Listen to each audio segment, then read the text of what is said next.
जब बलराम भैया की बातें सुनी, सागर भैया की बातें सुनी और जो टीम के जो भी इनके एफर्ट्स हैं, जब वो चीज़ें पूरी डीपली समझी और देखी, इतने वीडियोस का जो इम्पैक्ट पड़ा,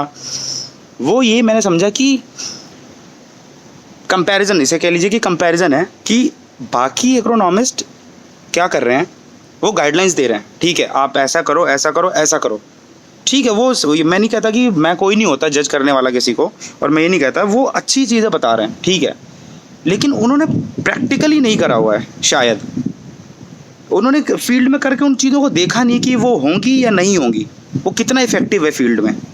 तो ज़िंदगी जो है वो एक प्रैक्टिकल पे आधारित चीज़ है। कोई भी साइंस का कुछ भी होता है, कोई भी इन्वेंशन, कोई भी खोज होती है,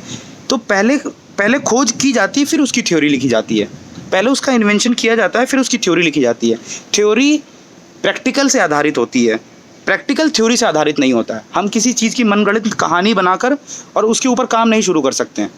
हम कुछ काम करते हैं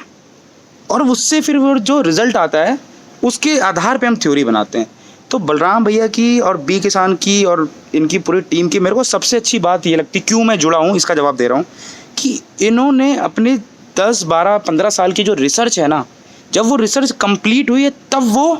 हेल्प करने के लिए मार्केट में आगे आए कि हम तो पहले सही हों। हमें जब अगर हम किसी को कुछ गाइडलाइंस दे रहे हैं और हम ही अगर वो चीज़ फॉलो करके अपने खेती में, किसानी में, अपने फील्ड में प्रैक्टिकली उसको नहीं अचीव कर पा रहे हैं, तो हम दूसरों को गाइडलाइंस नहीं दे सकते। तो उनकी सबसे अच्छी बात ये है कि उन्होंने प्रैक्टिकल हर एक चीज़ को, हर एक पहलू को, हर एक दवा को, हर एक फर्टिलाइज़र को, हर एक स्टेप बाय स्टेप 15 साल उन्होंने दिए हैं खेती में प्रैक्टिकल करने में, और उसके बाद उन्होंने गाइडलाइंस बनाई कि ऐसा नहीं, ऐसा होएगा तो ज़्यादा अच्छा होगा, बाकी आपकी मर्ज़ी। उन्होंने ये भी बोला बाकी आपकी मर्ज़ी है, आप किसी को फॉलो करना चाहते हो। उन्होंने किसी को प्रेशर नहीं किया, ना किसी को बोला कि तुम ये करो या ये मत करो, लेकिन उनके साथ जुड़ो तो एक तन मन धन से जुड़ो। और मतलब ये तो मुझे ये चीज़ सबसे अच्छी लगी कि जो साइंस उन्होंने एकदम सिंप्लीफाई तरीके से हमें किसानों को समझाई है, वो बहुत ही ज़्यादा इफ़ेक्टिव है। और हर बंदे को मैं तो बोलता हूँ जो शायद कहीं भी स्कूल भी नहीं गया होगा ना, उसको भी वो बातें बहुत आराम से समझ में आ जाएंगी, क्योंकि वो इतने सिंप्लीफाई तरीके से, किसी भी इकोनॉमिस्ट ने, किसी भी इवन गवर्नमेंट के सरकारी आप डिपार्टमेंट्स में चले जाओ,